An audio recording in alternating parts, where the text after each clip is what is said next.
Can you guys hear me? And see me? Take these off for a minute. Hi, Bethers. Hey. Hi, everybody. Welcome. I am going to load some stuff for us to talk about while people show up.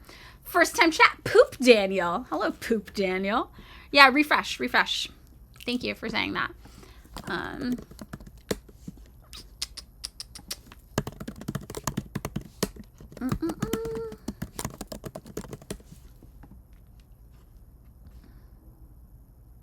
You don't think you got the mod powers? Really?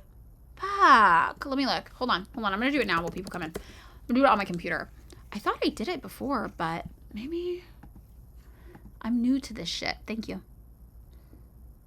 Bryce Carr, we shall see. I don't know about that, but we'll see. It doesn't seem like anything different. Okay. Hold on. Let's see. I tried to do it, but I'm so new to this. 1 second. I'm not going to see the chat for a minute. Rules manager. It didn't keep. I did it and it didn't save. I did it for my phone.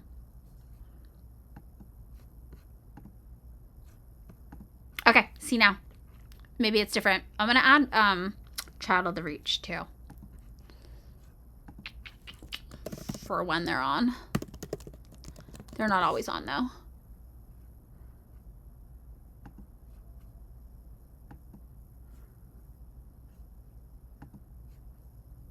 Okay. Yay! Okay, yay! We have a mod. We have an official mod.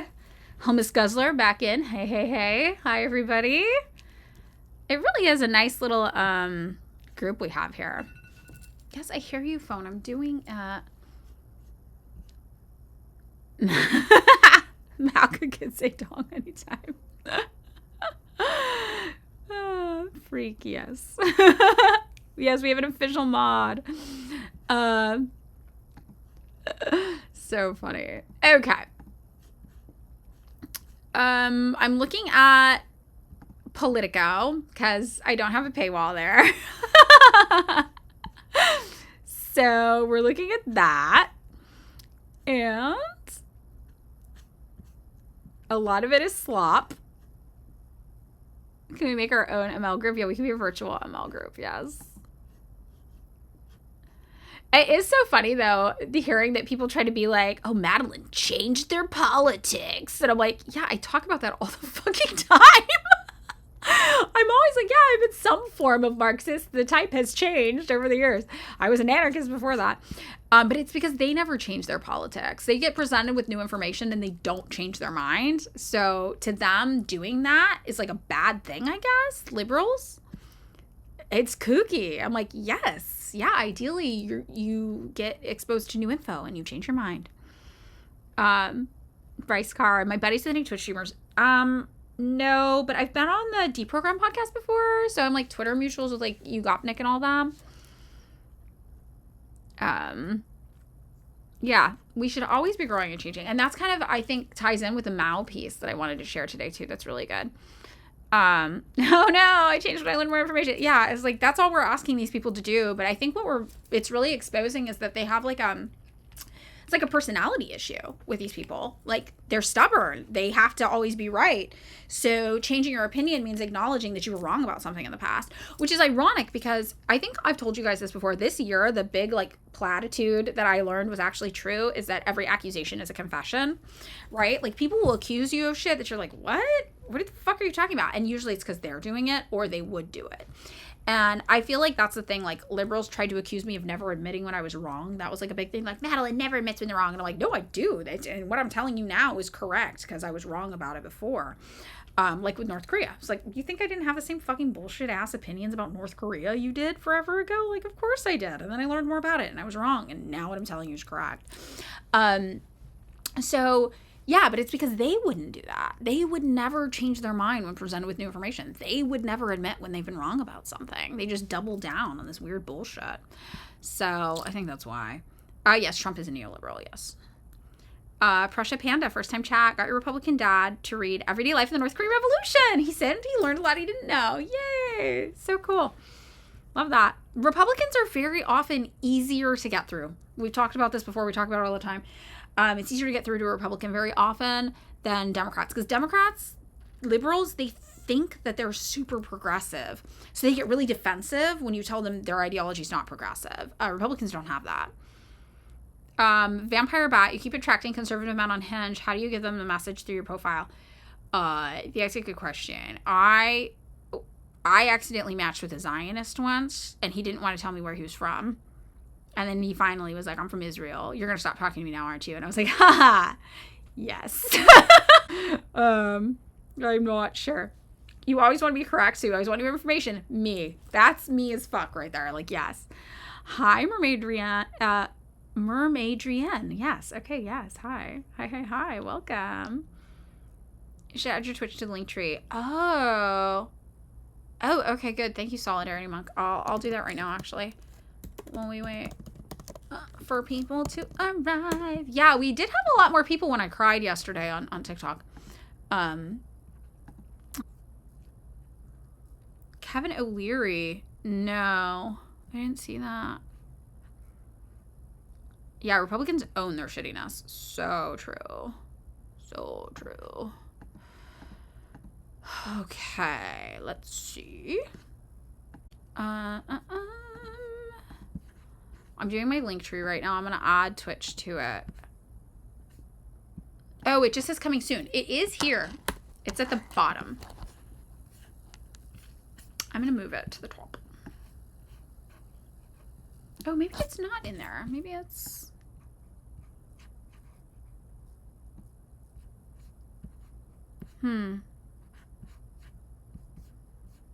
Twitch. There it is. Okay, it's in there. All right. I did it. Okay. I cried about people losing their jobs. I cried about work labor issues. I know. I had no guilt about the I stay not taking accountability for the Voldemort, guys. Hi, Comrade Angels. Balkan countries. That's a good idea. Balkanization in general as a con.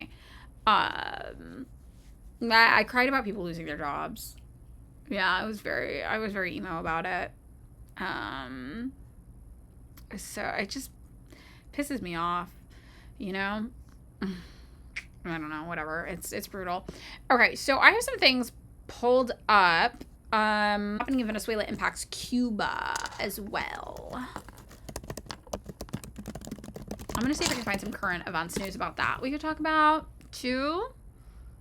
Yes, no, you're not, Raymond Stas. Same. I'm same. Most of us are very sensitive. We care about people a lot.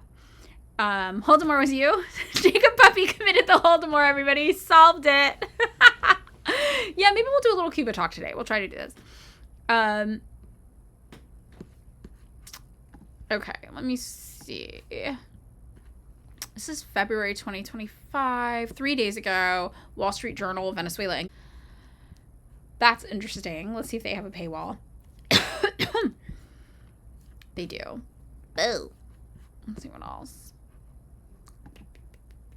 If I keep doing this, I might have to pay for a news source. Cuba has condemned the aggressive U.S. stance towards Venezuela. We can look at that. Oh, Venezuela lost 2 allies in a week. I think that's a pretty good one as well. Oh, VenezuelaAnalysis.com. Do you guys ever look at that?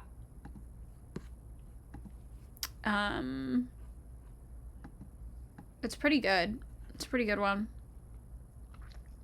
We'll look there too. About maybe the strike that happened yesterday. It happened while we were streaming, and then I had to go. I know there's a way to get around it. I'm like so ADHD with that stuff though.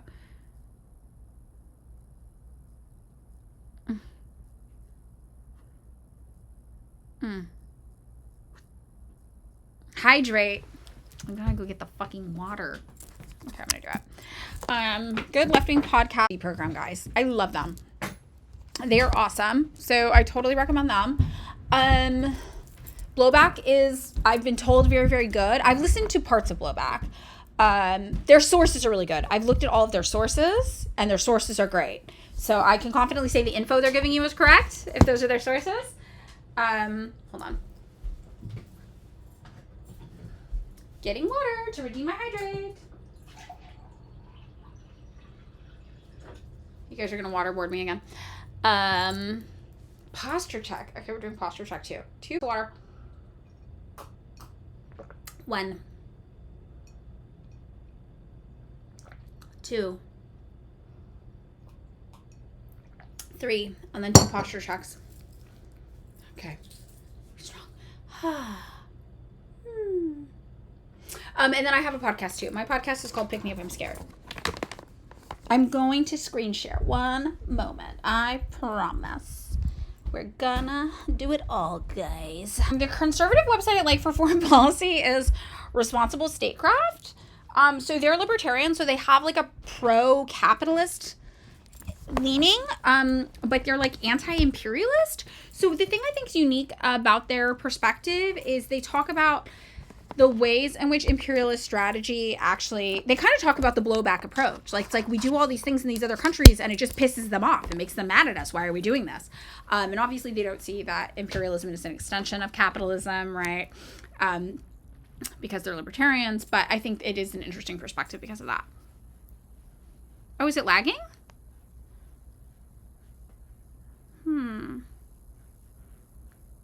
You have that cup, Comrade Lilith? Really? Oh my God. These cups were my grandmother's. Yes. Okay. So I'm going to do screen share in a second here. We have some options. How many people are in here? It's not part of a larger cooperative collective. It's just us. It's just a handful of us doing it. What made me decide to start streaming on here too? I like streaming better than I like making videos. It's more fun getting to talk to people. But on TikTok, you can't really monetize streaming there. It's like you'll make like $1 a month. But on Twitch, it's easier to monetize. So the only way I could justify wasting hours of my day streaming is if I'm like, oh, then I'll do it. 131. Oh, that's good. 131's good. Okay. All right. Is it still lagging for you guys? Okay, nothing to worry about. All right, we'll get started. Okay, so I thought the order we would go in today is 16 predictions for American politics in 2026, and then maybe we can peruse the COINTELPRO kind of records for a bit if we want. There's some Cuba stuff, and we can maybe talk about Mao's on contradiction, which I think is very, very interesting. And then we could also talk about Venezuela and Cuba. So I'm going to get us started on this. And then after we're done with that, I'll ask, you guys can vote on what we talk about next. These are our options. Okay. So, oh my God, Circito, hi. All right. So we're going to start by talking about... I need to make him smaller. You're going to see a little of my desktop. Oh my God. The horror. So we have this guy, Jonathan Martin. He is Politico senior political columnist and politics bureau chief. And he is talking about 16 predictions for American politics in 2026, which I think is going to be really interesting. Is it my Wi-Fi? Do you guys think it's that? Stretch. Oh.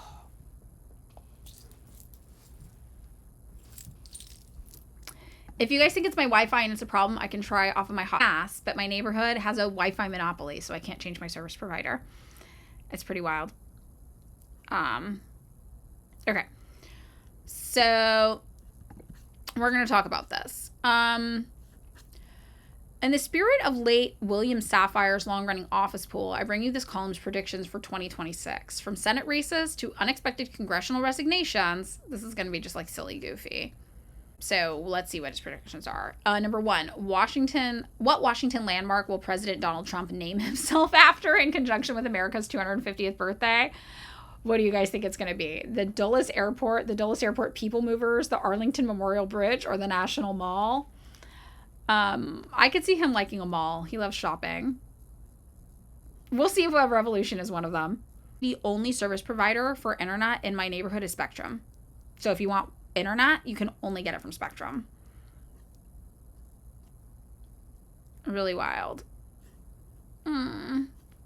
Should I try actually my hotspot? We'll see if it's better. Do you guys want to? Should I try it? We all think the mall.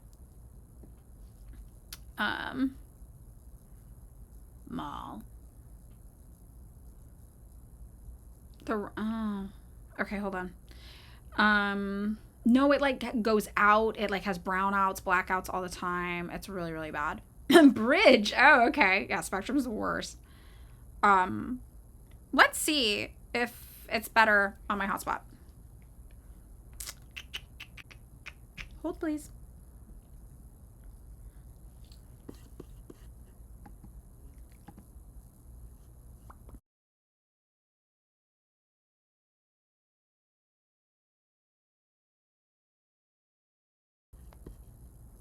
Uh-oh. I don't know. Doesn't seem good.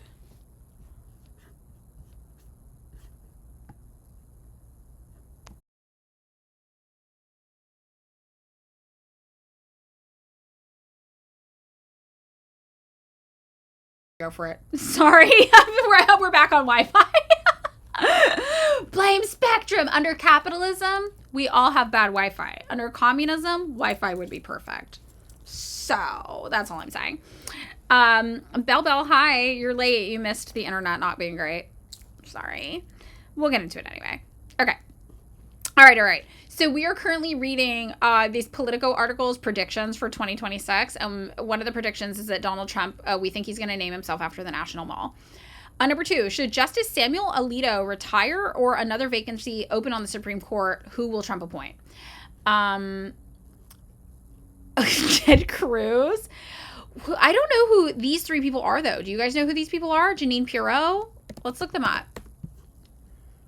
Oh, okay. She looks like this. I'm going to go just based off vibes. Donald Trump loves a woman who performs like that MAGA femininity, you know, and she's giving it. She's serving it, you know? So I feel like her, but let's look up these other people that I'm not familiar with. Andrew Oldham. Ew, look at his fuck ass face. Yeah, he probably loves this guy too. Hate him. Yikes. Okay, hold on. That guy would actually be a great character actor. Like, if that guy was the new Steve Buscemi, I would love him. Eileen Cannon. All right, like, so look, just going off the chicks alone, you know, he's gonna, like, do misogyny to decide. And this chick has the look. She's a Fox News host, though. That's why she's got the look. My vote is this chick, Janine Pirro. That's who I think. Is Ted Cruz even a lawyer? Is he a lawyer? Yeah, I think that Ted Cruz is kind of like the laughing stock. Like, he's like the butt of all of Trump's jokes.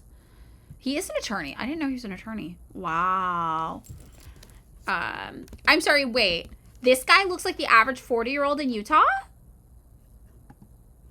This guy? There's no way that man is my age. I apologize for Ted Cruz.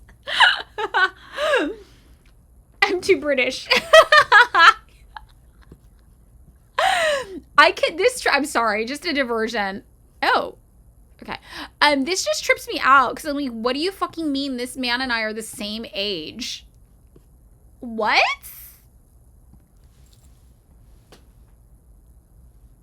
How?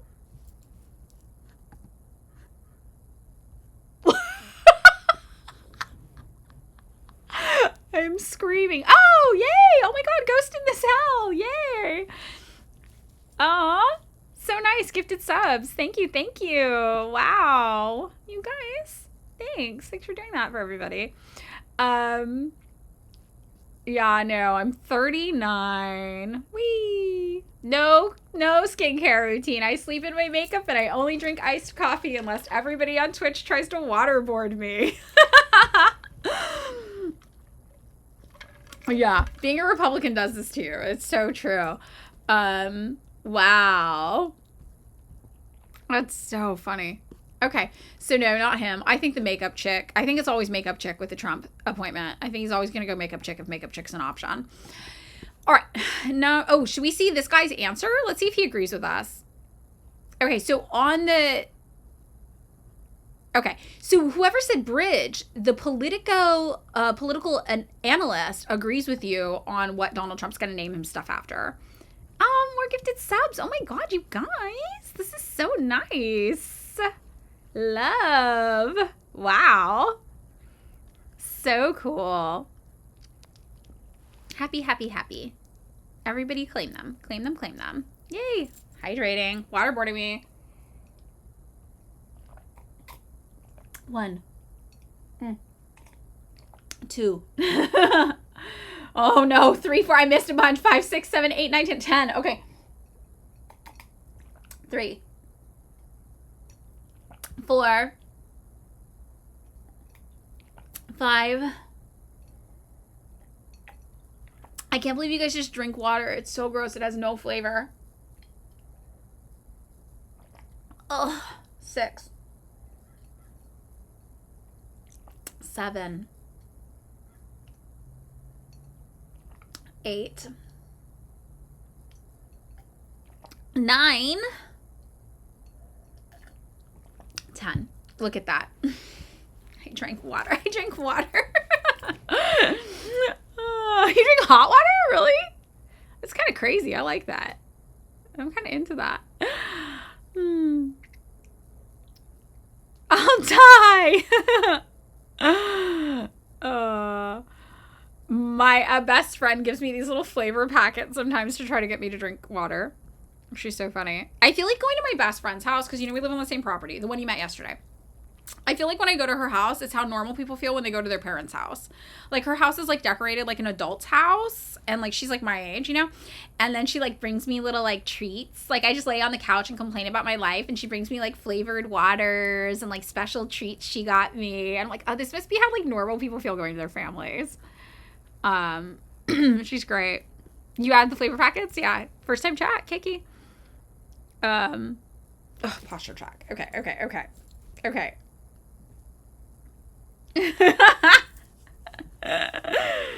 I watch his Twitch chat drown a TikToker. Love it. So let's see who this Politico advisor thinks Donald Trump is going to appoint. JD Vance. Wow. Oh, no, it's B. Andrew Oldham. Oh my God, creepy guy. Wow. He thinks it's going to be a creepy guy. Okay. Number 3, how soon after appointing his new Kevin Hassett or Kevin Warsh as Federal Reserve Chair will Trump pressure him into lower interest rates? Trump definitely. I'm actually surprised that we haven't been having lower interest rates. Because one of the things from Donald Trump's first presidency, because of the COVID lockdown situation, was really, really low interest rates. That's why I was able to buy my house. Interest rates were 2%. So it made the economy feel better for the average MAGA person. So the average MAGA person, when Donald Trump ran again, they were like, the economy was better because of Donald Trump. It's like, well, no, it's because you got a bunch of stuff to try to buoy us into not going to the Great Depression again, because capitalism is a shit show, but okay. So I kind of was surprised that right now, to go along with all of his like real estate kind of development stuff and the tech speculation and the stock portfolio being a boom right now, I'm surprised he didn't also try to already pressure the Fed into lower interest rates. I kind of am surprised by that. All right. How soon is he going to do it? In a Truth Social post announcing his selection, and his remarks at the White House event making it official, in response to shouted press questions at said White House event, never. He will fulfill his New Year's resolution respecting the traditional independence of the Fed. I think it's A. I think it's going to be on Truth Social. What do you guys think? What do you think? It's definitely A, right? That guy loves truth. He only makes announcements on Truth Social. You hate speculation? I know. We're trying to do a fun one to get us going. But I'm learning so much. Like, I Googled that guy who looked like he was from Utah. I never would have known what he looked like if we hadn't done this, you guys.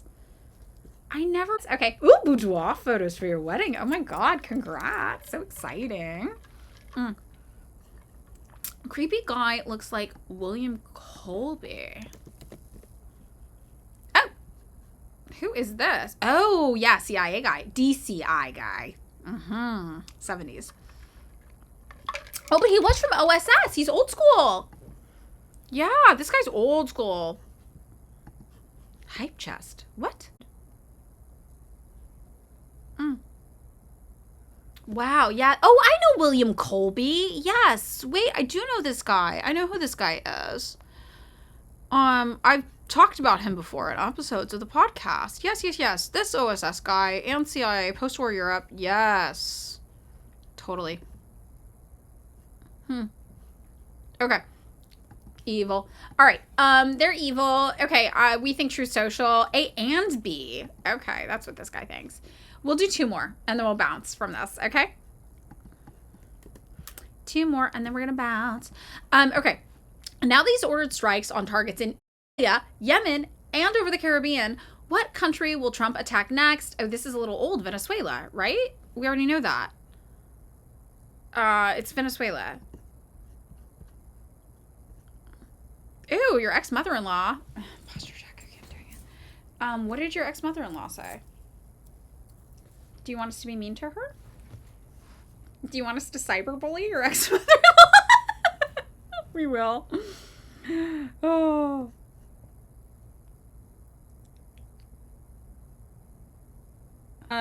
It's gonna be Venezuela. Yeah, it's Venezuela. It's A, yes. Okay. And this will be the last one before we move on. Trump will endorse the winning candidate in which Republican primary? Kentucky's 4th congressional district, represented by Thomas Massie. I've heard this guy's name before, but I've never looked him up. This is something David got me on. If you guys listen to the podcast, David is always like looking up what these people look like. Okay, all right. A man. Indiana State Senate District 37, represented by Rod Bray, the president pro tempore who defied Trump's redistricting demands. Ew! Oh, I was not prepared for this man. He looks like, if you were like draw a picture of a Republican, this is what I would draw 100% of the time. Yeah, he's definitely not endorsing that guy. He's also not endorsing Rod Bray. U.S. Senate in Texas. I think it's Louisiana. Louisiana is such a Trump stronghold. My ex's family's from Louisiana. And they're diehard, like his sister and stuff. I love his sister. I love them so much. But they're like diehard Democrats because it feels very progressive because of how Trump, right, Louisiana is. So I bet it's going to be Louisiana. Okay. So we will move on from this little intro speculation. So what do you guys want to do next? Do you want to talk about COINTELPRO? Do you want to talk about Mao on contradiction? Or do you want to talk about Venezuela? Just what we want to start with. You think Senate for Texas, Jacob Puppy? I can see that too. I just feel like Texas is really getting less MAGA by the minute, is my vibe out here in California. I don't know. Yeah, the mustache check every time a guy. Yeah, he always wants to talk about the mustache. Okay, so what do you guys think? Any votes? Mao? I like Mao as a vote. Venezuela. Anybody else? COINTELPRO, Venezuela's winning. Okay, we're getting outvoted. All right. We'll go Venezuela. The people have spoken. We're going to talk about Venezuela. Okay, so the first thing is my IQ. Okay. Cuba condemns aggressive U.S. stance towards Venezuela as tensions rise. Now, it's important to note, obviously, the pretext for this is that countries that are political enemies of the United States often have to trade with each other to survive, and the oil tanker that was seized off the coast of Venezuela had been heading to Cuba, right? Cuba, subjected, obviously, to one of the greatest embargoes and blockades in global history, alongside North Korea. And so the importing of resources from places like Venezuela is very essential to their survival. So let's see. We did real democracy. We did. Cuba has accused the United States of pushing towards the violent removal of Venezuela's leadership, warning that the growing deployment of U.S. aggressive threat to regional stability. We appeal to the people of the United States to stop this madness, Cuba's foreign minister, Bruno Rodriguez said in a statement on Tuesday. He cautioned that the U.S. government could cause an incalculable number of deaths and create a scenario of violence and instability in the hemisphere that would be unimaginable, adding that such actions would breach international law as well as the UN Charter. He is correct. The condemnation comes as U.S. President Donald Trump weighs additional actions against Venezuelan President Nicolas Maduro, with the White House refusing to rule out more forceful measures. The Trump administration has repeatedly accused Maduro of leading a campaign to smuggle drugs into the U.S., even though it has not provided any evidence to back its claim. Over the past 2 years... I'm going to zoom in on this for you guys. I keep forgetting. Here we go. And the Pacific Ocean, killing at least 83 people. It claimed that these boats were involved in drug trafficking, but authorities released no evidence showing narcotics were present, and legal scholars argue that even if drugs were found, the attacks would likely still violate international law. The U.S. military footprint in the region is now the largest it has been in decades, with roughly 15,000 U.S. personnel stationed across the Caribbean. Trump has repeatedly insisted he is not seeking to topple the Venezuelan government. Who believes him? Nobody believes him. None of us believe him. Still, recent developments have heightened concerns about potential U.S. intervention. On Saturday, the Reuters news agency reported, citing 4 U.S. officials, that Washington was preparing to enter a new phase of operations related to Venezuela. And 2 of those officials said the options included attempting to overthrow Maduro. Last month, Trump authorized the CIA to conduct covert operations in Venezuela, $1 million reward for Maduro, and it's crazy. An incentive that has expanded significantly since Trump's first term. Maduro, who has governed since 2013, maintains that Washington aims to remove him from power and says both the Venezuelan military and the people would resist such efforts. We believe that is true. Tensions rose further this week when the U.S. formally added the Cartel de los Sols, which, again, most people say does not exist or in one prison somewhere, to its list of foreign terrorist organizations. Cartel de los Sols is a term that Venezuelans use to describe high-level corruption by the country's senior officials and leaders, but it is not an organized cartel per se. Trump told advisors on Monday that he intends to speak directly with Maduro at a date yet to be announced. Amid the soaring tensions, top U.S. military officials began a tour of the Caribbean this week, meeting with leaders in the region. That's honestly deranged that we're doing that too. That is so, I don't know. That's like, I'm trying to think of the right word. It's like adding insult to injury. Officer traveled to Trinidad and Tobago on Tuesday for talks with Prime Minister Kamla Persad-Bissessar.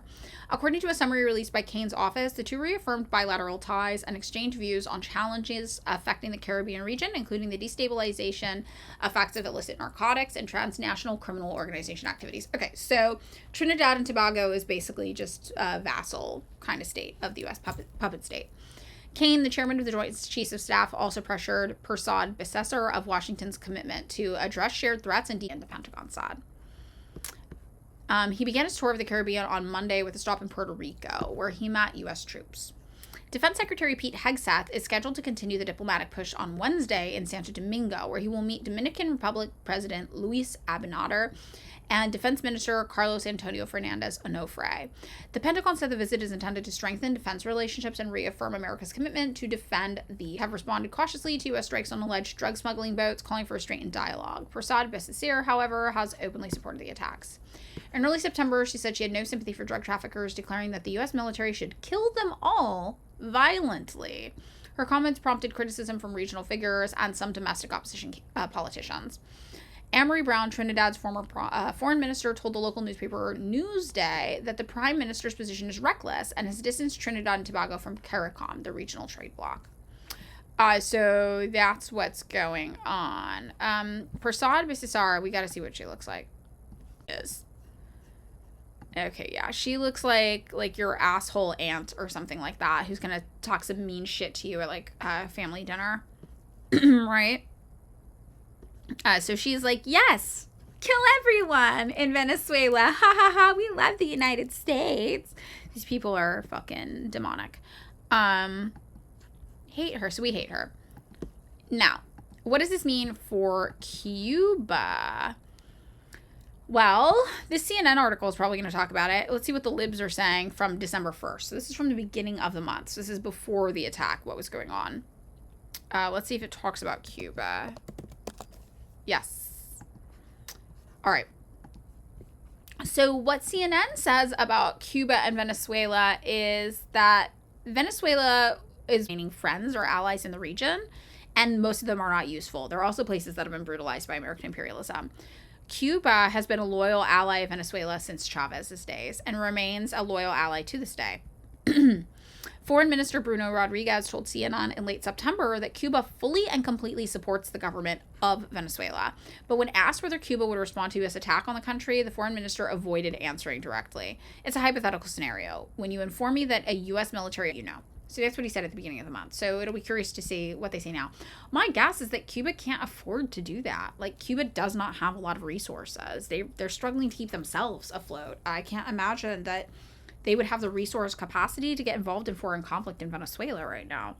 And it's very, very tragic that these people even have to obviously it's ethically correct to stand with Venezuela and defend Venezuela, but when you don't have the resources to adequately support your own people, it's such a difficult position to be in. So the battered communist island, which is going through one of the biggest economic crises in recent memory, is in no position to provide military aid to Venezuela. And beyond Rodriguez's, Venezuela's other friend is Nicaragua, similarly completely brutalized by American imperialism, a small Central American nation led by Daniel Ortega. The controversial president has long been accused of human rights violations, allegations he strongly rejects. Ortega has been mostly silent during this tense time. He's offered no help to Venezuela. In late September, though, he condemned the U.S. military buildup in the Caribbean. Washington was trying to seize Venezuelan oil by fabricating a story that cocaine comes from the southern country.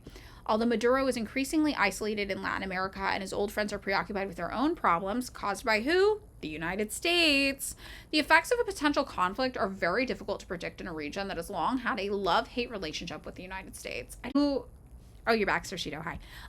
Who is in the Caribbean loving the United States? I guess Trinidad and Tobago, right? Pretty wild.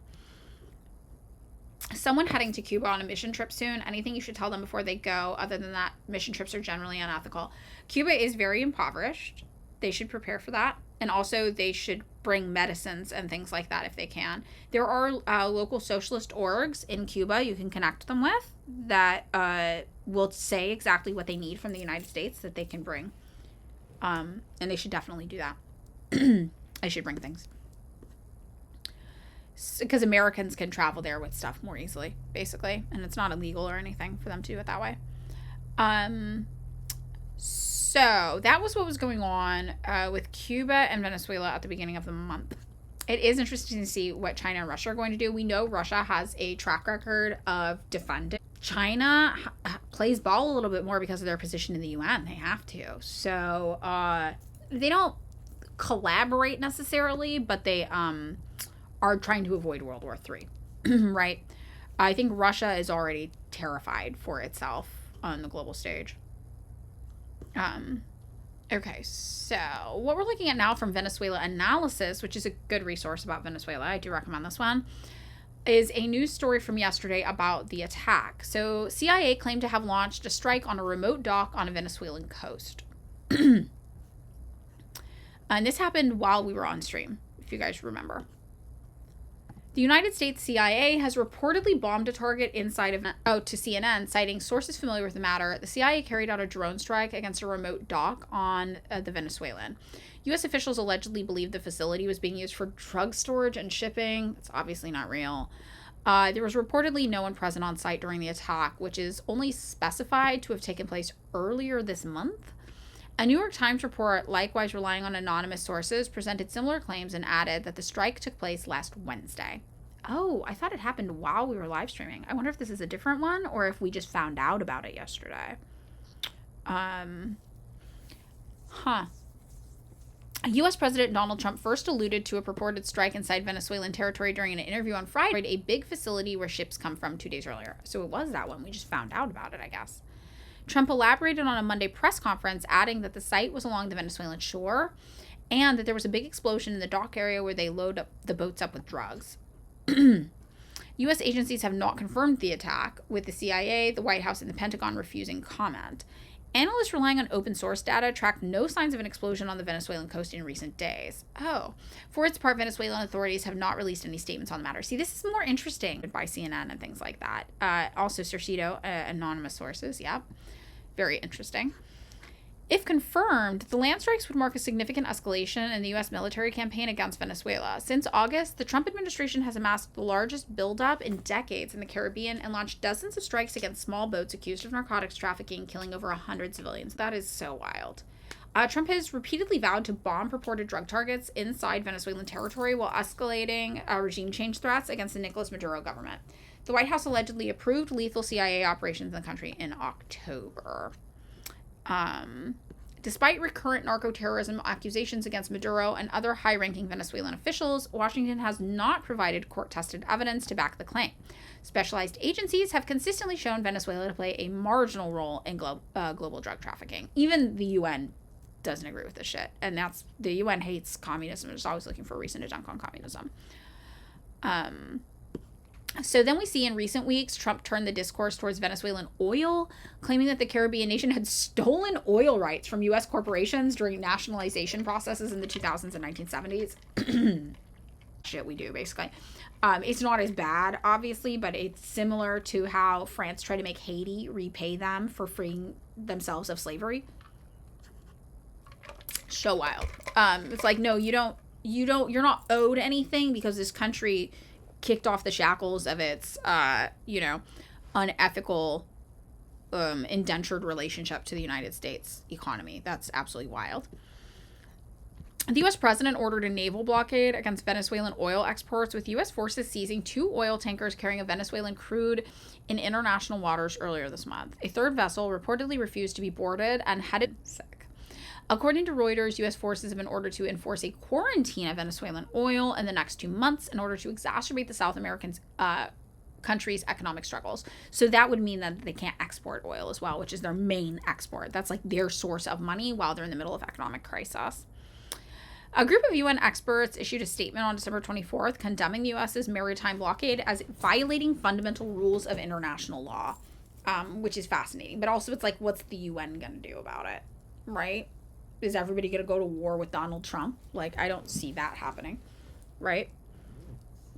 Very, very wild. Oh, Ramonsta, you went to a harm reduction conference in Colombia earlier this year, and for the opening speech, your colleagues, very interesting. I have a lot of friends who've spent time in Colombia, and they all love it, but they do say the drug culture there is absolutely wild, and that there's, like, different types of drugs, too, like Tusi, I think is what it's called, the pink drug, and all these different things going on there. Very fascinating. So, the illegal use of force and threats to use further force at sea and on land gravely endanger the human right to life and other rights in Venezuela and in the region, the experts affirmed, while arguing UN member states to take measures to stop the blockade and the vessel bombings. What does that mean? That's what I'm interested in. What do they mean when they say that? Take measures. What does that mean? Like, just impose sanctions on the United States? Like, actually engage in military conflicts? What does this mean? Yeah, if there's time, we can talk about Iran. Yes, we should talk about Iran. The attempted blockade builds on widespread U.S. economic sanctions, particularly targeting Venezuelan oil industry, the country's most important revenue source, as we talked about. U.S. coercive measures have been classified as collective punishment and found responsible for tens of thousands of civilian deaths in Venezuela.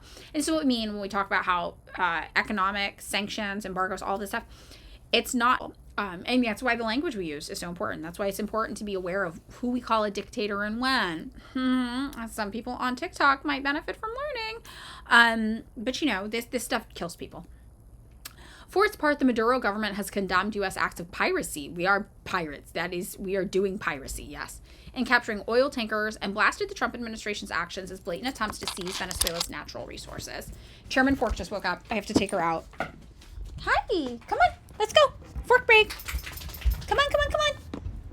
Come on, Fork, let's go. Start your day. Come on, Fork. Come on. Let's go. Come on. Sorry, everybody. Fork break. Come on.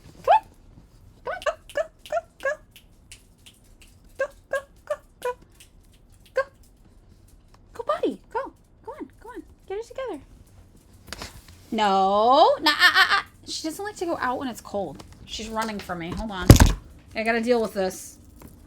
Wait. Good wait. Yeah, good girl. Good wait. You guys can say hi to Fork. Special Fork treat, because I had to pick her up.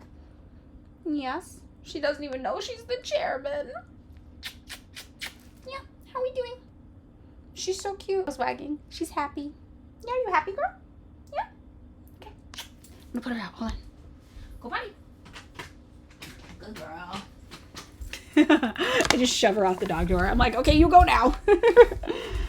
She's so cute. Current poll. How will the U.S. continue imperialism in Venezuela? I like the poll. Good poll.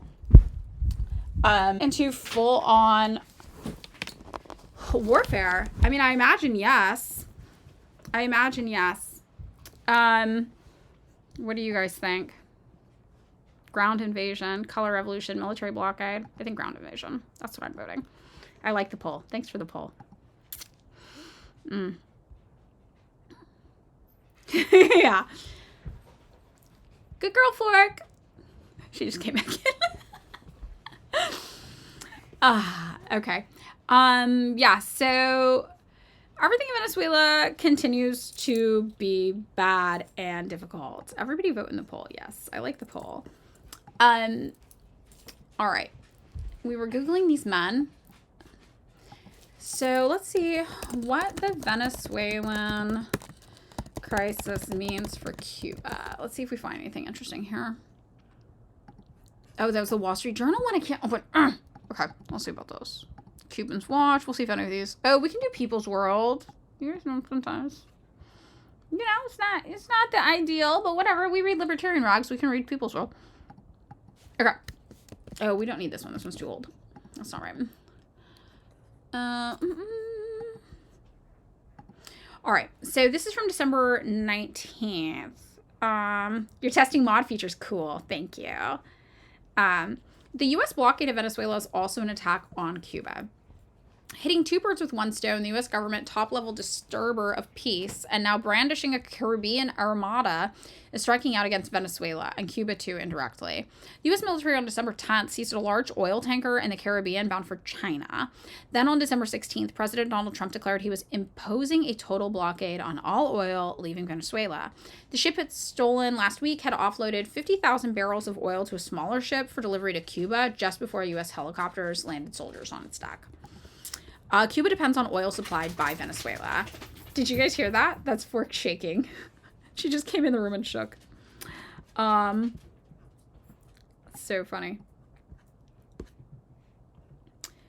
I don't know if a ground invasion would work. I think you're correct, but the United States underestimates these countries and these people. They don't understand.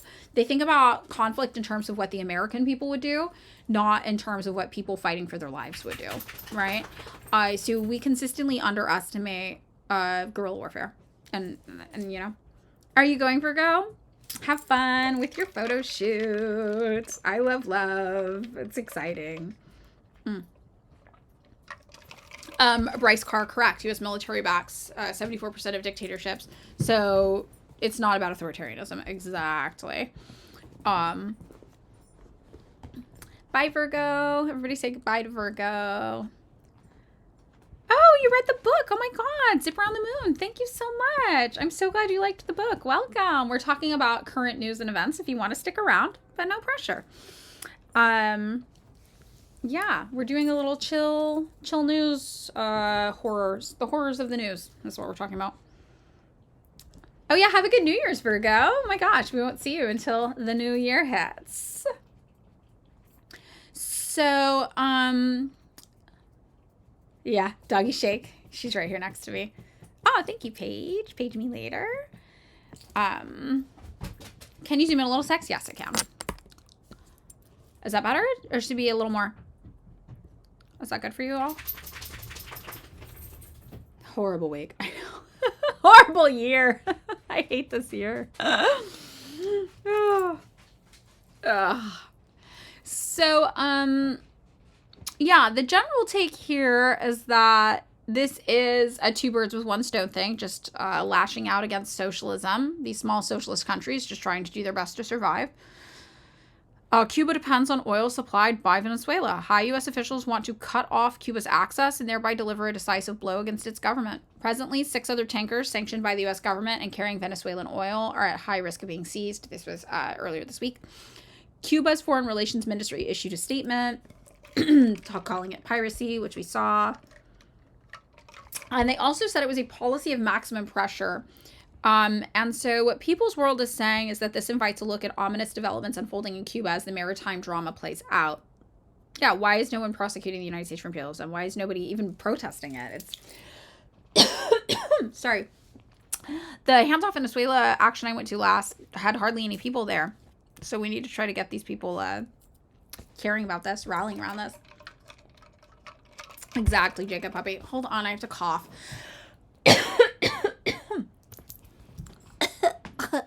All right. The U.S. economic blockade has led to shortages of supplies, food, and income. The impact over the course of decades has been wearing and cumulative. Now, death rates are up, and newer generations are decimated by migration. This is in Cuba. Recent measures, but also Venezuela. Could be Venezuela as well, honestly. Recent measures taken by Cuba's government, explored below, strongly suggest Cubans face an emergency. U.S. activists responding to their government's warlike preparations in the Caribbean, another emergency, have good reason to urgently build their solidarity, not only with Venezuela, but with Cuba too. Yes. Hold on, I'm dying. Let me die for a second. Oh my god, I have to drink water voluntarily, don't I? I hate it. All right. Dollarization. So Cuba's government recently introduced monetary regulations allowing citizens to buy and sell some goods and services using the US dollar. A report published by a government-oriented news service refers to a pragmatic recognition of today's reality and to a partial and controlled dollarization of Cuba's economy. The government will be allowing certain economic actors to trade in foreign currencies under specific circumstances. I don't know if you guys know this, but in Cuba also, if you're there on tourism, you use a different currency than the Cuban locals do. And that's an effort to make sure tourism doesn't fuck up their local economy too much. So I think that's super interesting as well. Cuba does have a pretty good track record of being able to manage these I'm going to call them like unique currency allocations. So, posture check and hydrate. Thank you. Ugh, hate water. Yeah, I mean, I think people really underestimate how I grew up though. Like I grew up drinking like Mountain Dew for every like drink. Every beverage was Mountain Dew. Like I drank like 12 cans of Mountain Dew a day. Like that was how I lived. I have no idea. So I think they're going to be able to handle dollarization well, but it is interesting. The new regulations apply to transactions with foreign manufacturers, investors, traders, shippers, financial institutions, and to families abroad sending remittances. The immediate goal is to directly incentivize the generation of foreign exchange earnings, allowing those who contribute to this generation to keep a significant portion of their earnings in hard currency. The broader purpose is to increase national production, improve the availability of goods and services, and create conditions for a future return to the strengthened Cuban peso. Policymakers want to stimulate exports, augment the supply of goods available in Cuba, and increase both national production and foreign investment. Another goal, referred to as reduction of distortions, is eliminating of informal or illegal foreign currency markets. The new regulations allow authorized commercial establishments and those domestic suppliers supporting export or import substitution activities to use dollars and other foreign currencies in international transactions. Parties permitted to use dollar include authorized self-employed workers, privately owned businesses, cooperatives, and state enterprises. These parties have permission to deposit dollars in Cuban banks, dollars accumulated from exports of goods and services, from online sales, and from sales realized through the Mariel Special Development Zone. Banks will accept dollars purchased from foreign currency traders and dollars sent as remittances from families abroad. The government's new authorization of the U.S. dollar as a national currency may well be unsettling to Cubans perceiving implications of a dependency relationship with a northern neighbor. The necessity to have done so reflects the urgency of Cuba's current situation. Again, I do have hope that Cuba's going to be able to manage this well because they have managed multi-currency situations well in the past. So, overtones of a new situation entered into the decision of the Cuban Communist Party Central Committee on its meeting on December 13th to postpone the 9th Party Congress set for April 2026. Party Congresses have generally taken place every 5 years since returning to a regular schedule in 2011. So this is a big deal. Making the announcement, former president and party leader Raul Castro emphasized the need to dedicate all the country's resources as well as the effort and energy of the party, government, and state cadres to resolving current problems and to dedicate 2026 to recovering as much as possible.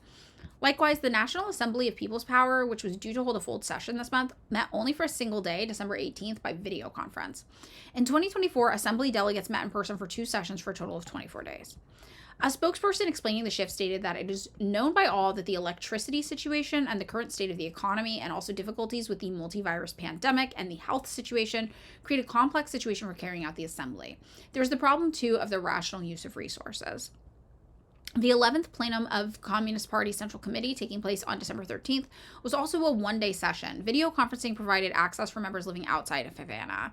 Concluding the meeting, First Secretary Miguel Diaz-Canel, president of Cuba, mentioned particularly that at the end of the third quarter, GDP has fallen by more than 4%. Inflation is skyrocketing. The economy is partially paralyzed. Thermal power generation is critical. Prices remain high. Deliveries of rationed food are not being met. And agricultural and food industry production is not meeting the needs of the population. There are also currently losses caused by the devastating passage of Hurricane Melissa. Donald Trump has just launched his pirates onto a Venezuelan oil tanker, shamelessly seizing the cargo like a common thief. This was the latest episode in an alarming series of attacks on small boats and extrajudicial executions of more than 80 people, now 99 according to the editors, based on unproven accusations and amid an unprecedented and threatening military deployment in a declared zone of peace. We are the children of a people who carried out a revolution 90 miles from the greatest imperial power on the planet and who have successfully defended it for more than 6 decades. Only heroic people who defend a revolution, who have the example of the history of that revolution, are capable of enduring what we have been living through all these years. I have chills reading that. The spirit of the Cuban people in the face of adversity is just astonishing. It's just awe-inspiring. Henry Lohendorf of the U.S. Peace Council, queried for this article, highlighted the central role of the U.S. government. He told People's World the U.S. has been trying to crush the Cuban Revolution for over 60 years. So far, it has failed. But with new intensity and the newly accelerated war on Venezuela, the U.S. is desperately working to cut off all life support to Cuba. A dark setting brightens a bit with good news out of California, however, as reported in the Cuban press. The Los Angeles Hands Off Cuba Committee led in organizing a shipment from Los Angeles to Cuba by way of Jacksonville, Florida, of a 40-foot container with medical supplies worth $1 million. The group I organized with put some stuff into this. Helped with this a little, I think. Participating were, or I don't know how much, because it was a different group of people than me, but we supported it in some capacity. I'm not really sure. Participating were members of the International Longshore and Warehouse Union and International Association of Machinists, along with global health partners of the Pan American Medical Association. It's a small example of a much larger effort needed inside the U.S. to both relieve the immediate punishing effects of the blockade and build a campaign to end it permanently. So, yeah, that's the effect on Cuba. I think that's probably the best article we could read. This one's over a month old as well. We could read this one, Geopolitical Futures, about the new Western Hemisphere strategy, or we could do a little discussion and move on. Yeah, we want to starve everybody.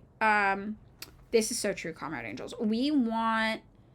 This is what we did in North Korea. Like, whenever a group of communists is facing food insecurity, which, by the way, food insecurity is caused by the United States, these places, right? No country in modern day geopolitics is able to provide all of its, it's not even that it's able to, is providing all of its food for itself.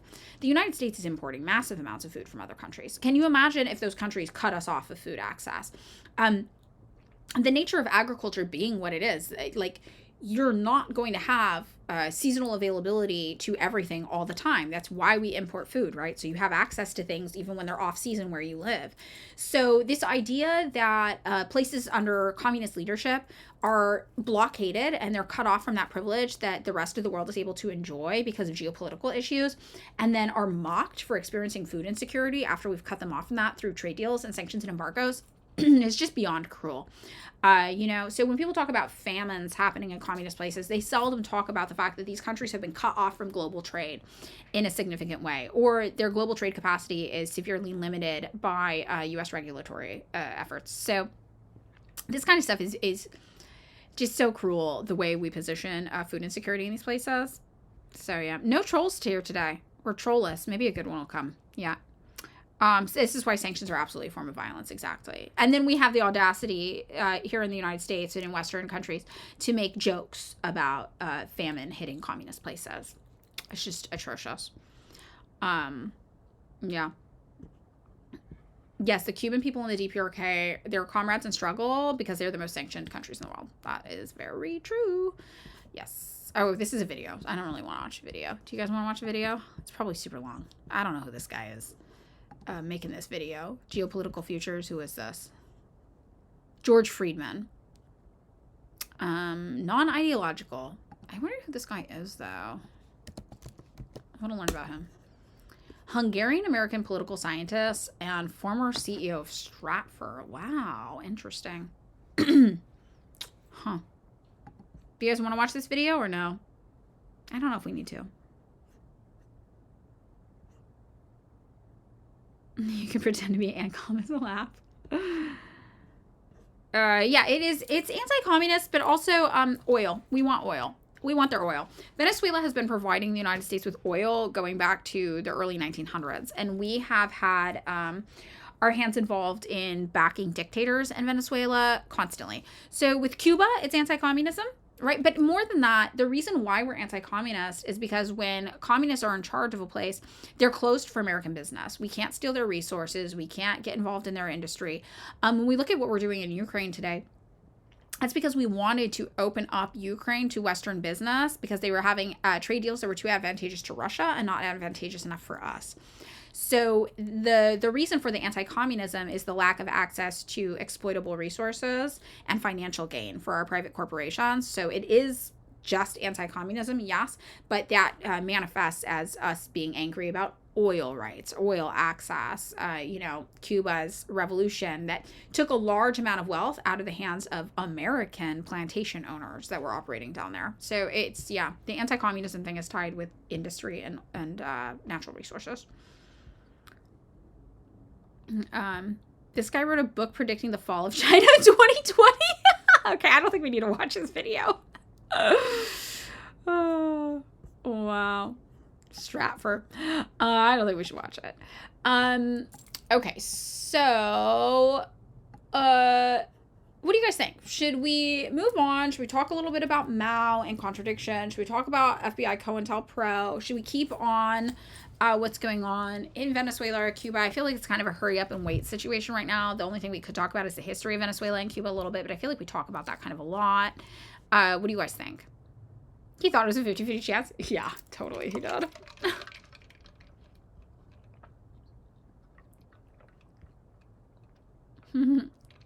First time chat. Cheerin's TV. Communism no work. Yeah, that's great. You're doing great. You're the best troll we've had. That's why we put our hands on Ukraine. Yeah. I mean, Ukraine does have an oil industry that is significant there. They also have a huge agricultural sector that we want to be involved in. So, but really, the 2014 coup stemmed from an oil rights deal.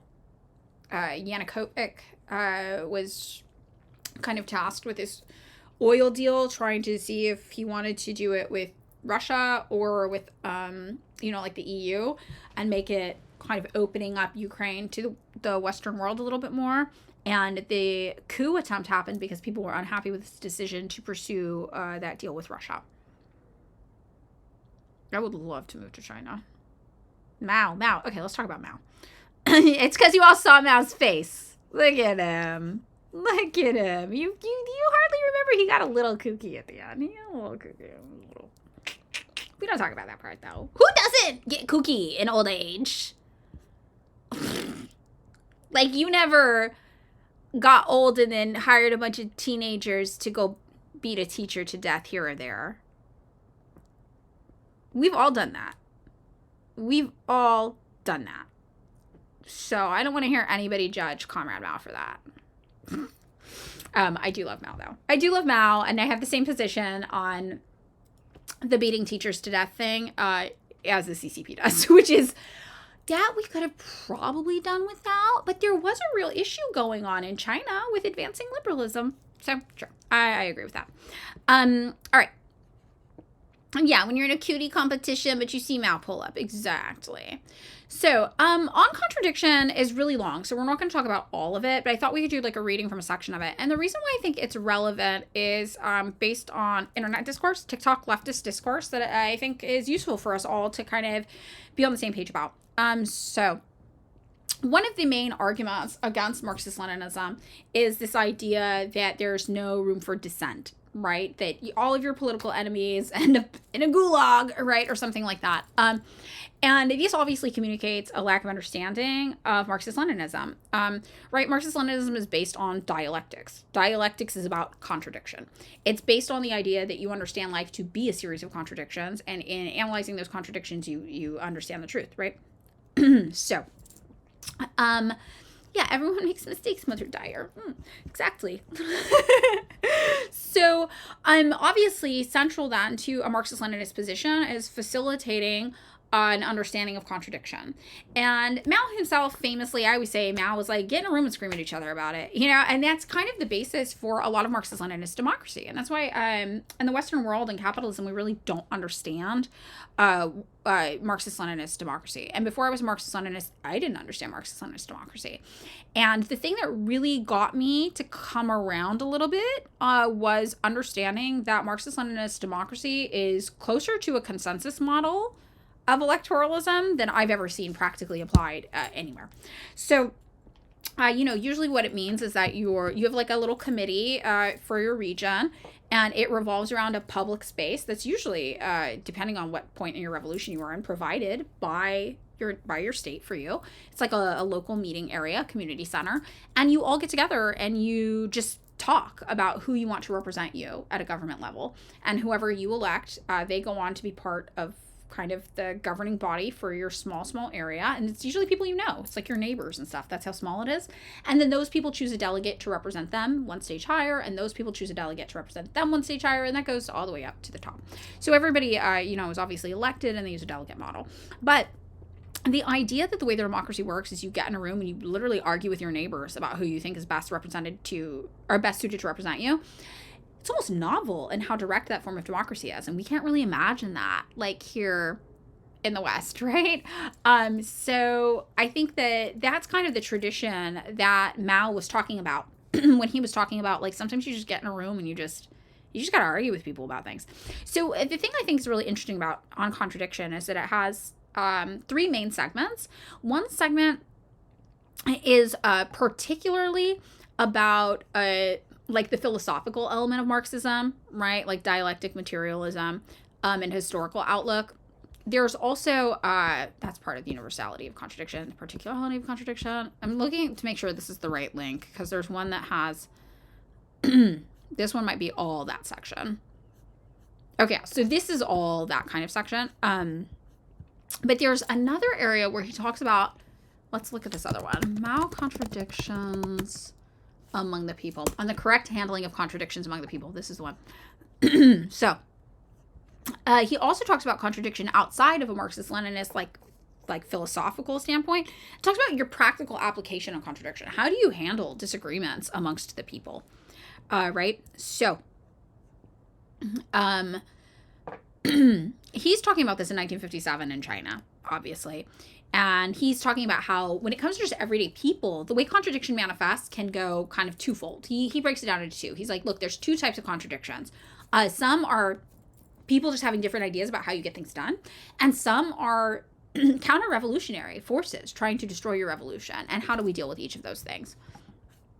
So I think this is really the interesting text to consider from Mao. And this is why so many people think that the Marxists want to send you to a gulag or whatever if you don't agree with them, and why they're so resistant to understanding Marxism. So what he kind of talks about what's going on in China during this time, he says, at the present stage, the period of building socialism, the classes, strata, and social groups which favor, support, and work for the cause of the socialist construction all come within the category of the people. While the social forces and groups which resist the socialist revolution and are hostile to or sabotage socialist construction are all enemies of the people. And this is really the central designation he makes. If you're the people, of course, you're going to have contradictions amongst the people. That's the name, right, of this piece, on the correct handling of the contradictions among the people. But if you have a contradiction and you are the enemy of the people, that is what is not tolerated, basically, in Marxist-Leninism. So I think that's a really important thing for us to all acclimate ourselves with. So he says, the contradictions between ourselves and the enemy that would be the enemies of the people, are antagonistic contradictions. Within the ranks of the people, the contradictions among the working people are non-antagonistic. And this also has to do a lot, I think, with the party systems in Marxist-Leninism. People look at the party system and be like, well, why is the party, the Workers' Party, the biggest party in these places? And they fail to understand that parties in Marxist-Leninist structures aren't oppositional. They're not fighting with each other. And this is, hold on, Fork's mad.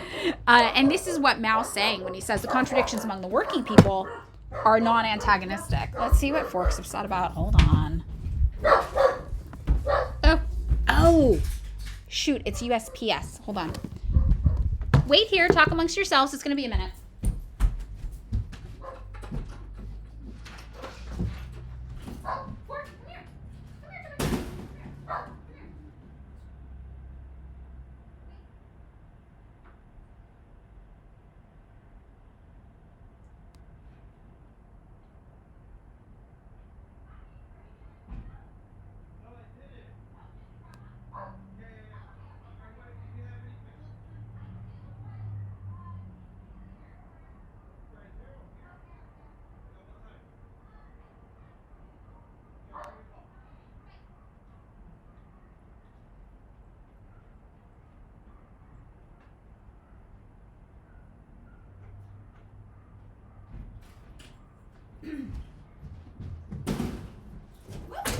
You okay?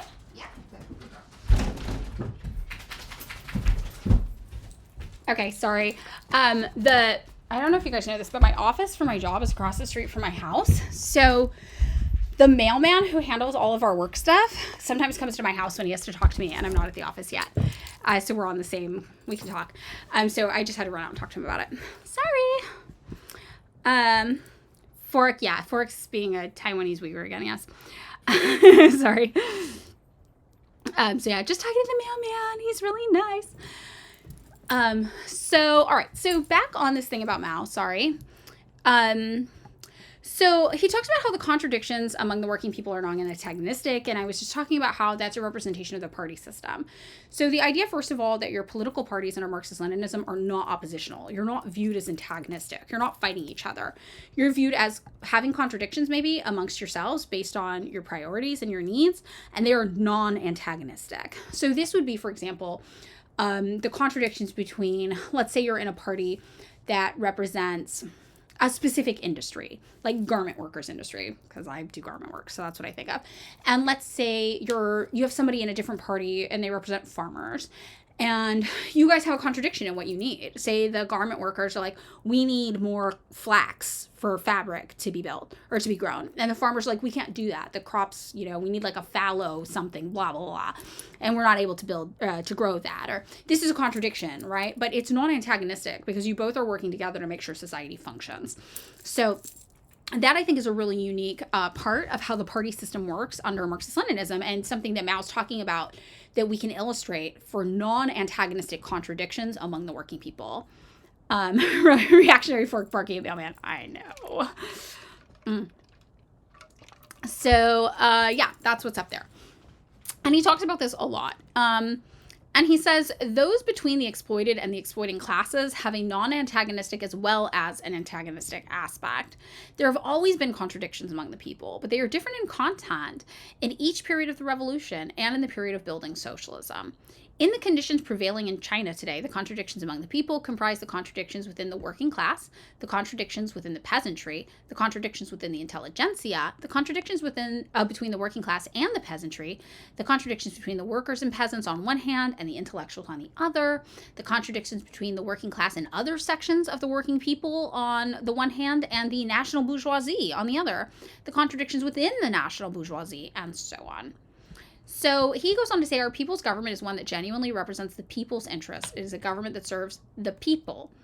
But, there's still going to be contradictions between the government and the people even. And that's something that is actually encouraged in Marxist-Leninism to be worked out. Coal workers during the renewable energy transition. That's a contradiction. Yeah, exactly. That's great. He is talking about these contradictions as they manifest in China specifically at the time. He talks about anarchy as well. I didn't do that on purpose, I promise. But this is kind of something we can read about, jumping around a bit. The contradictions between ourselves and the enemy and the contradictions amongst the people have to be resolved in different methods because they're different types of things, right?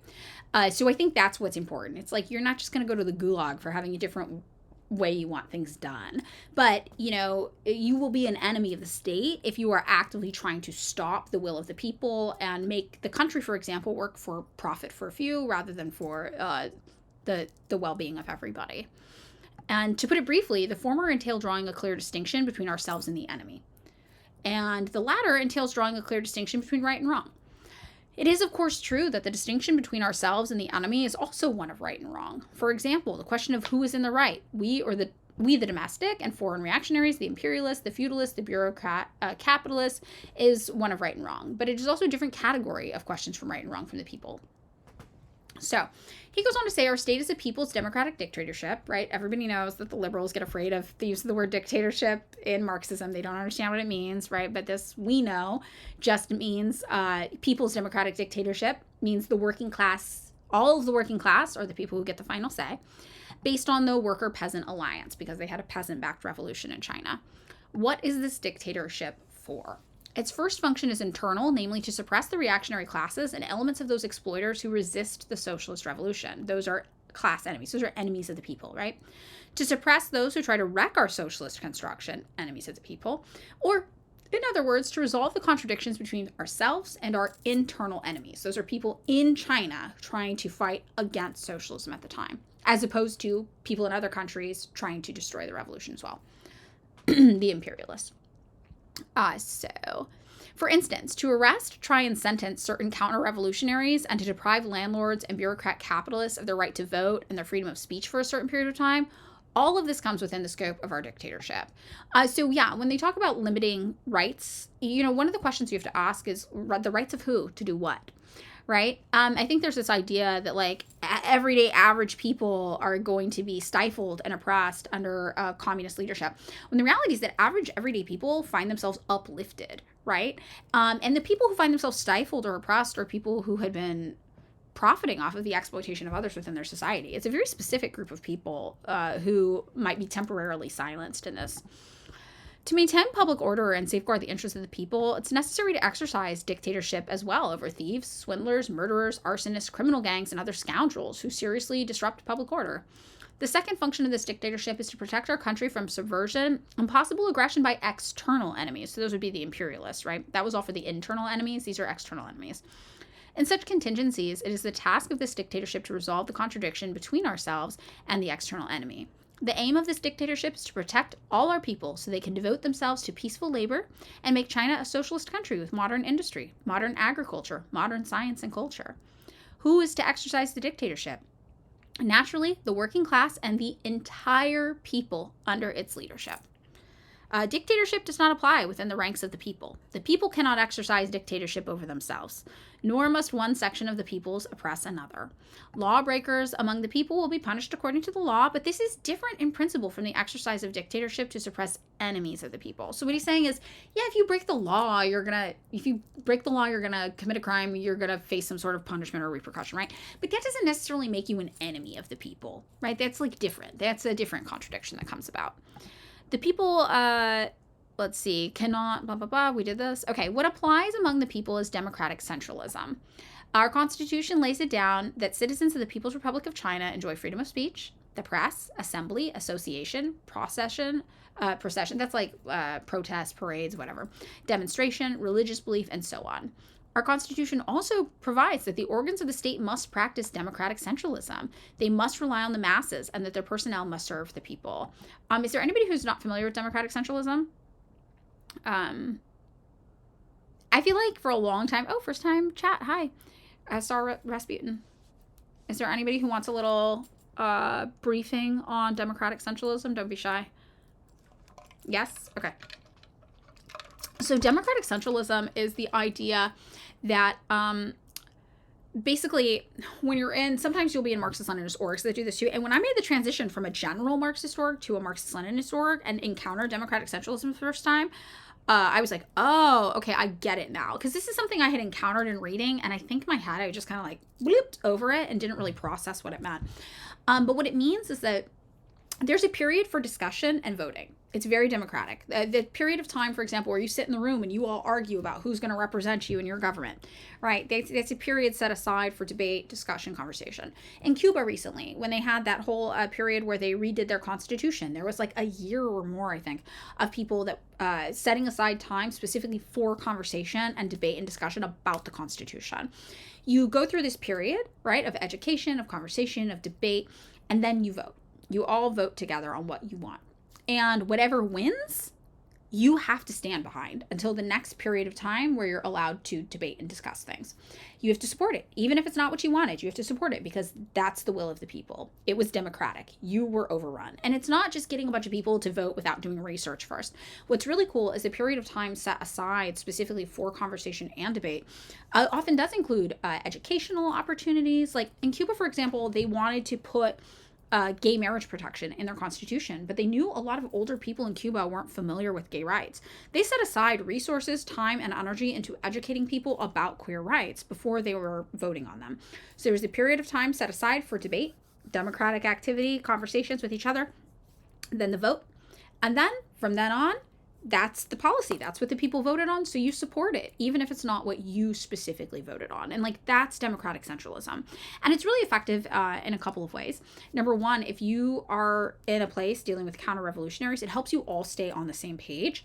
It says, hey, we don't have time to get distracted right now with endlessly debating this one subject over and over and over again. We have to focus on other things. Many times things that are linked to our survival that we have to get done. We don't have time to beat a dead horse and keep having this conversation. We had the conversation. We took a vote. That's going to be in effect until the next vote date. And when that time comes around, we'll talk about it again. But in the meantime, just get on board with it. And because we got to get shit done. We got to get stuff done.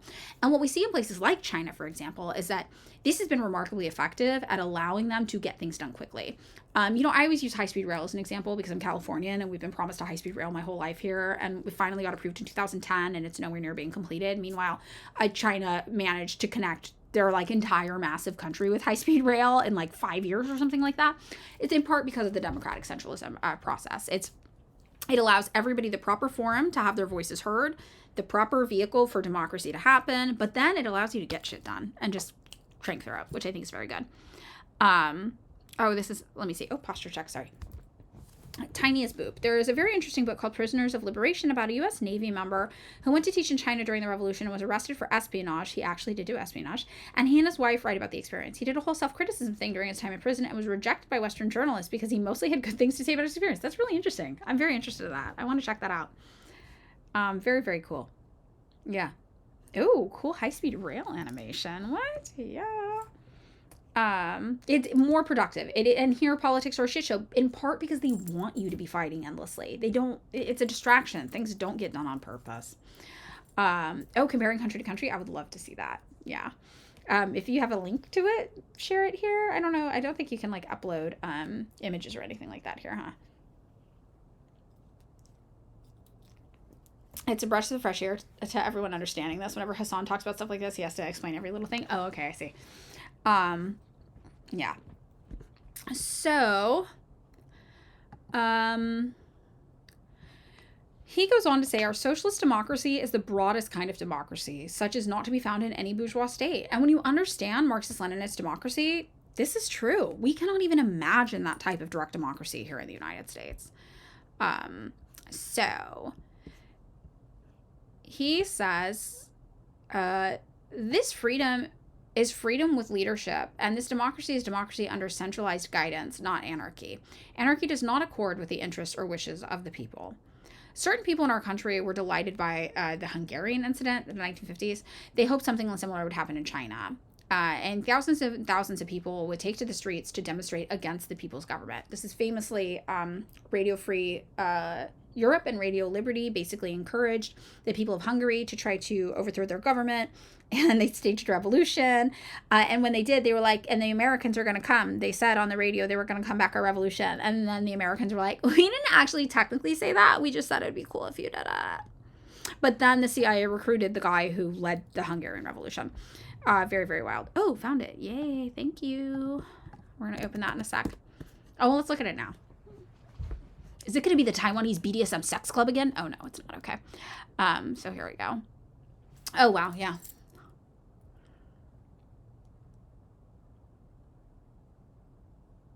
Oh, we're going by year. So interesting. We do not have an effective democracy. Thank you for the book recommendation. We'll paste that in a sec.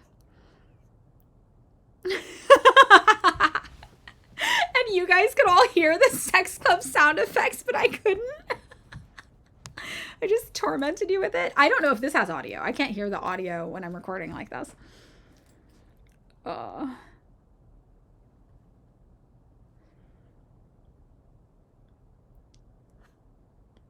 It's pretty similar to what happens in the DPRK, the consensus model, yeah. Oh, yeah, I'm sure it's gotten way more extreme since then. Also, the United States isn't even on here. We don't even have high-speed rail. It's crazy.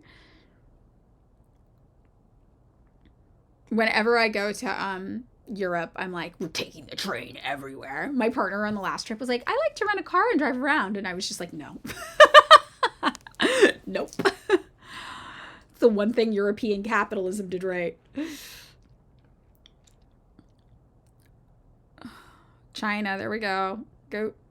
You have to click it on mute. Oh, we don't need the sound. Do we? Do we? 3-stream streak.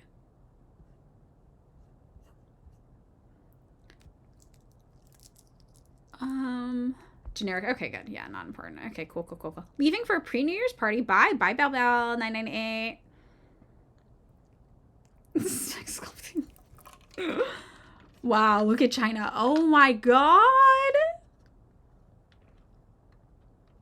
This is what democratic centralism does for you, right? Mm-hmm. And meanwhile, I'm like, Spain's is so good. There's Spain compared to China. Ooh. Oh. I'm not familiar with what's going on with the current Ireland election, but Ireland generally has good politics. So that's interesting. Oh, it's the woman. It's the Irish woman. I am familiar with that. I haven't looked into her specific politics. I don't know what kind of socialist she is, but that's really cool. Okay. So, I'm also going to open this book rec. Make sure there's no videos. Okay, there's not. All right. All right. So this is talking about Hungary, and they're talking about how some people were like, yeah, we want that in China too. We want to overthrow socialism and have capitalism, right? But Mao says those people, their hopes ran counter to the interests of the masses. They could not possibly win the masses' support. They were deceived by domestic and foreign counter-revolutionaries. A section of the people in Hungary made this mistake of resorting to violence against the people's government. And the result was that both the state and the people suffered. The damage done to the country's economy in a few weeks of rioting will take a long time to repair. In our country, there were some who wavered on the question of the Hungarian incident because they were ignorant of the real state of affairs in the world. They think there is top little freedom under under our people's democracy, and that there is more freedom under Western parliamentary democracy. I think that might be like a translation thing. They ask for a two-party system as in the West, with one party in office and the other in opposition. But this so-called two-party system is nothing but a device for maintaining the dictatorship of the bourgeoisie, which is accurate. It can never guarantee freedoms to the working people. As a matter of fact, freedom and democracy exist not in the abstract, but only in the concrete. In a society where class struggle exists, if there is freedom for the exploiting class to exploit the working people, there is no freedom for the working people not to be exploited. So this is the thing we talk about. You guys have probably heard me paraphrase this a lot in videos. The constant negotiation of liberalism, of capitalism, is this idea of freedom, right? So liberalism, capitalism, what it promises you is a free market that comes along with certain individual freedoms. But what results is a constant negotiation of where I always say your freedom starts and ends, and your boss's freedom to exploit you starts and ends. And it's a push and a pull along a spectrum, right? How much freedom you get versus how much freedom the market gets. And they are directly at odds, right? Because your labor is exploited to serve the market. So I think that's kind of what I'm paraphrasing is this section of Mao when I talk about that kind of stuff. And you're never going to be able to resolve that contradiction if you just have two parties negotiating about where the slider should be. You're always going to be still exploited in the process. Yeah. So that's what's going on there. Let's see what else is interesting to kind of hop around here. Okay, in advocating freedom with leadership and democracy under centralized guidance, we in no way mean that coercive measures should be taken to settle ideological questions or questions involving the distinction between right and wrong amongst the people. All attempts to use administrative orders or coercive measures to settle ideological questions or questions of right and wrong are not only ineffective, but are harmful. We cannot abolish religion by administrative order or force people not to believe in it. And this is something we talk about when, you've probably heard me mention this too when we talk about Tibet. I paraphrase these things a lot to try to make them easier for people to like divulge in soundbite. But when China showed up, when the communists showed up after winning the civil war in Tibet, and they were like, oh, fuck, you've got a fucked up theocratic government here, like killing people, they knew they could not just be like, your religion's illegal to get rid of the government. They knew they had to separate it. They knew they had to be like, okay, you can keep your religion, but you can't do the slave thing. And they know that because you can't force people to stop being religious. You're just going to create enemies, right? So you need to do what's reasonable and realistic.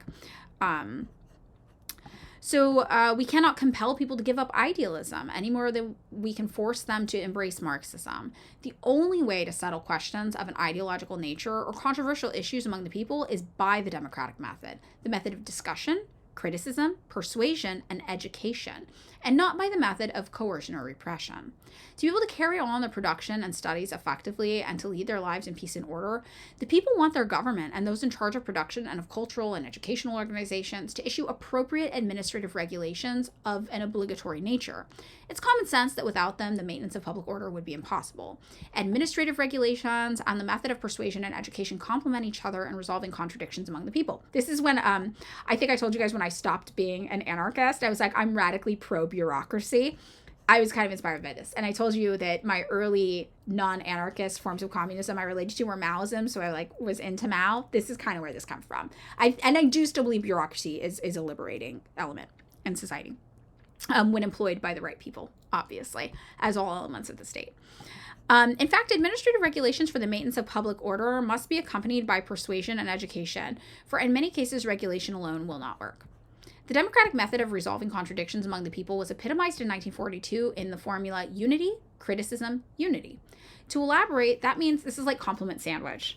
It's very, very interesting. And arriving at a new unity on a new basis. So that means starting from a desired unity, resolving contradictions through criticism or struggle, and arriving at a new unity.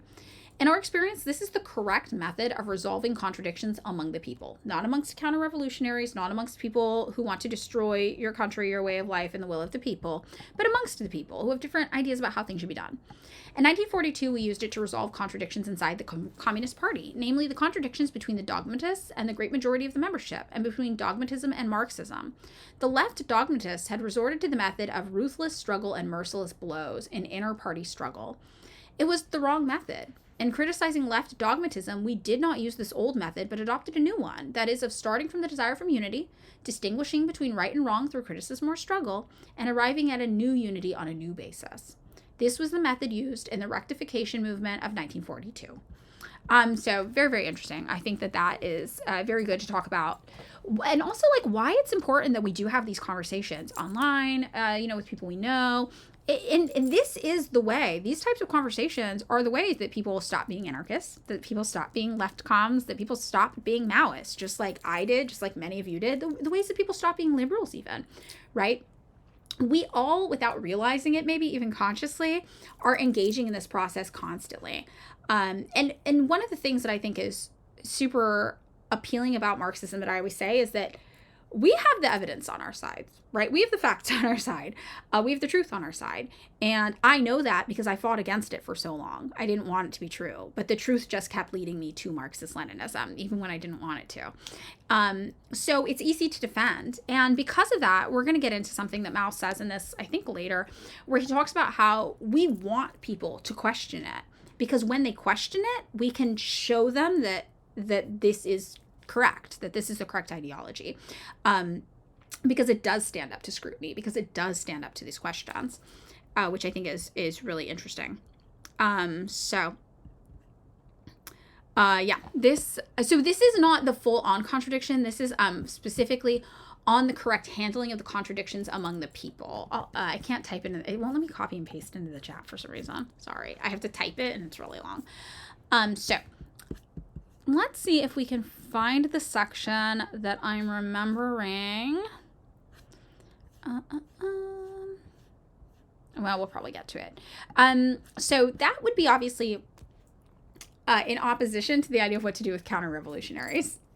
So this is the question of eliminating counter-revolutionaries. Very nice euphemistic language Mao is using here, which I think is funny.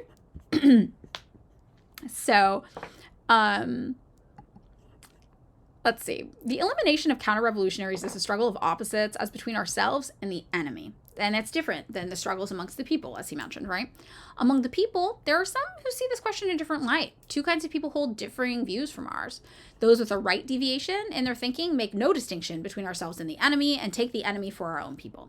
They regard friends the very persons whom the masses regard as enemies. Those with a left deviation in their thinking magnify contradictions between ourselves and the enemy to such the extent that they take certain contradictions among the people for contradictions with the enemy and regard as counter-revolutionaries people who are not. So basically he's saying, look, you've got some people who are like, I don't know, I like the landlords. They're like kind of chill. And then you have some people who are like, this person once let me stay in their spare bedroom for free. But then I bought them Taco Bell. So technically, if you think about it, I paid them for the lodging and that makes them a landlord and we need to kill them. So that's what he's talking about here. These two extremes, right? And he's like, both of these are bad. Like this is not the correct way to do this. Oh, are you talking about the Grover Fur Works, Sam? Sorry, I just saw this in the chat. Grover Fur is who I recommend people check out for Pol Pot and Khmer Rouge history as well. People are always like, he's a revisionist, but he's like literally, he's not. He's just not anti-communist, which is funny. Yeah, Grover Fur is good. I recommend that as well. So he kind of talks about what to do about the elimination of counter-revolutionaries. And he says, after liberation, we rooted out a number of counter-revolutionaries. Some were sentenced to death for major crimes. This was absolutely necessary. It was the demand of the masses, and it was done to free them from long years of oppression by counter-revolutionaries and all kinds of local tyrants. In other words, to liberate the productive forces. If we had not done so, the masses would not have been able to lift their heads. Since 1956, however, there has been radical change in the situation. In the country as a whole, the bulk of the counter-revolutionaries have been cleared out. Our basic task has changed from unfettering the productive forces to protecting and expanding them in the context of the new relations of production.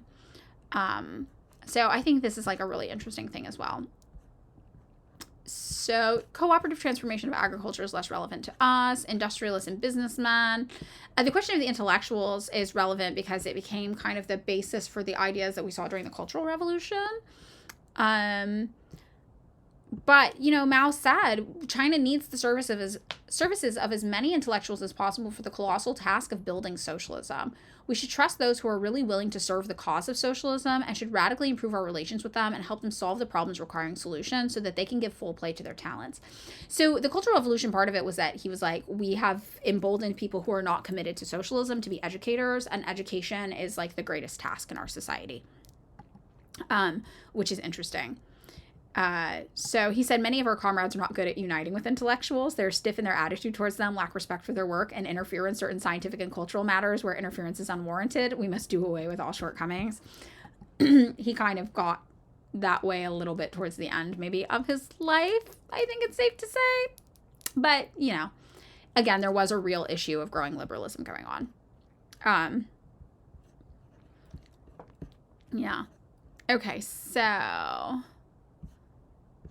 Although large numbers of intellectuals have made progress, they should not be complacent. They must continue to remold themselves, gradually shed their bourgeois world outlook, and acquire the proletarian communist world outlook so they can fully fit in with the needs of the new society and unite with the workers and peasants. So this is really the basis of the idea that became the Cultural Revolution. Oh, my smoke alarm.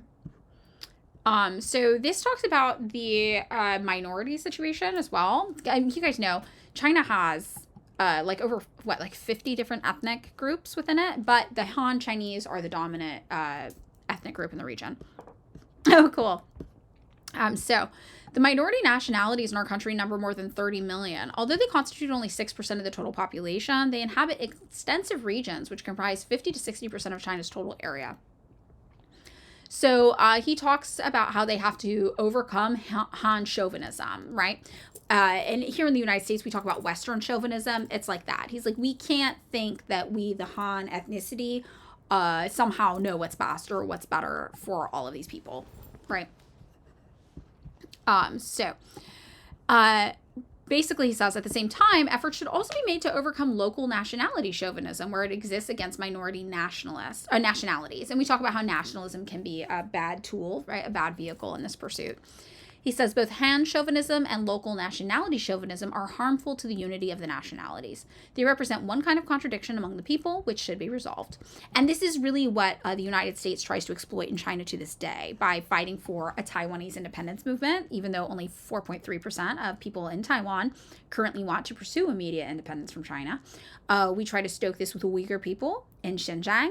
We tried to stoke this in Tibet with the Free Tibet movement. This is what the United States tries to get in there and really drive a wedge so that the Chinese people are not unified. And this is what we try to exploit. And it has not been particularly successful. I mean, it's been kind of successful in terms of rhetoric, but in terms of material harm to China, it hasn't really worked. And I think it's because they take into account these writings of Mao, right? Taiwan did their settler colonizing thing too. That's true. First time chat. Space Mansador, yes. And then the ACP's whole thing is nationalism and they keep quoting Mao. Yeah, it's really weird. Yeah, very, very strange. And then saying they're the only Marxist-Leninists. Very odd. So, overall considerations. That's a little less interesting. Oh, okay. I like this section as well. We can talk about this section. So there's this idea in China called let 100 flowers blossom, let 100 schools of thought contend.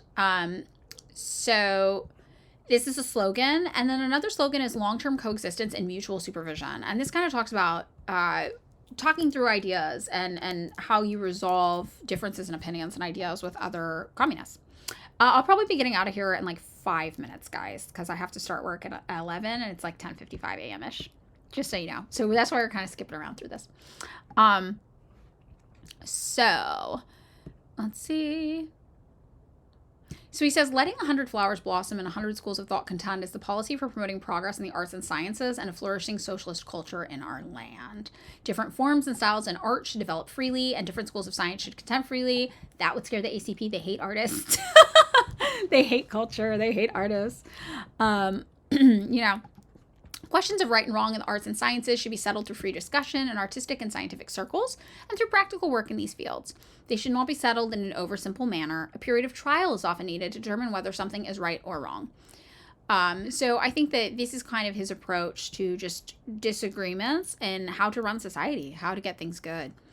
Often, he says, correct and good things were regarded not as fragrant flowers, but as poisonous weeds. So you have to give time to let ideas cook and see if they work, and if they don't, then you reassess.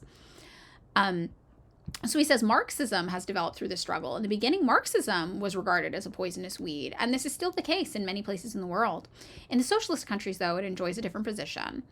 I like this whole thing. And he talks about how class struggle is by no means over. The class struggle between the proletariat and the bourgeoisie, between the various political forces, between the proletariat and the bourgeoisie in the ideological field, it will be protracted, it will be torturous, and at times even very sharp.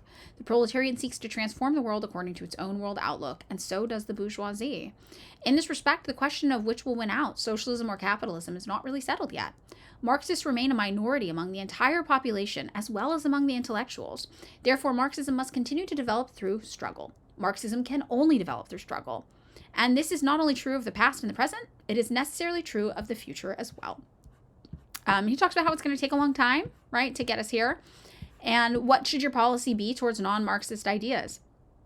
If people are counter-revolutionaries or saboteurs of the socialist movement, we deprive them of their freedom of speech. We don't let those ideas fester. But incorrect ideas among people are quite a different matter. Will it do to ban such ideas and deny them the opportunity for expression? Certainly not. It is not only futile, but very harmful to the crude methods in dealing with ideological questions among the people. You may ban the expression of wrong ideas, but on the other hand, correct ideas are pampered in hothouses and never exposed to the elements and immunized against disease, they will not win out amongst erroneous ones. Therefore, it is only by employing the method of discussion, criticism, and reasoning that we can foster correct ideas and overcome the wrong ones. So what he's basically talking about is that you have to have these conversations in public. You have to like, hey, this is not an idea that's going to win when it's facing up against facts and information and stronger ideologies.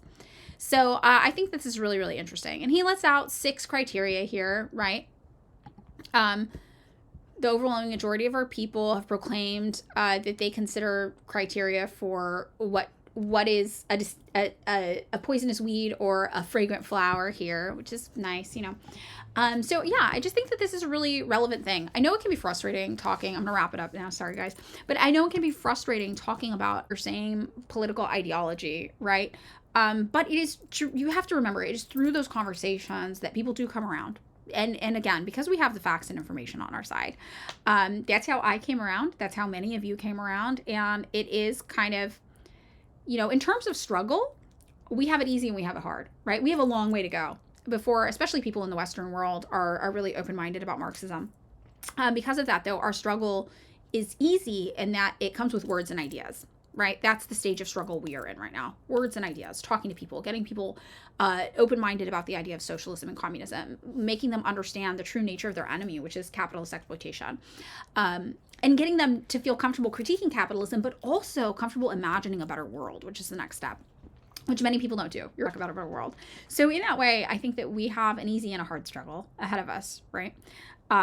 So yeah, just a little something to end on to remind you that Mao knew the position we would be in now.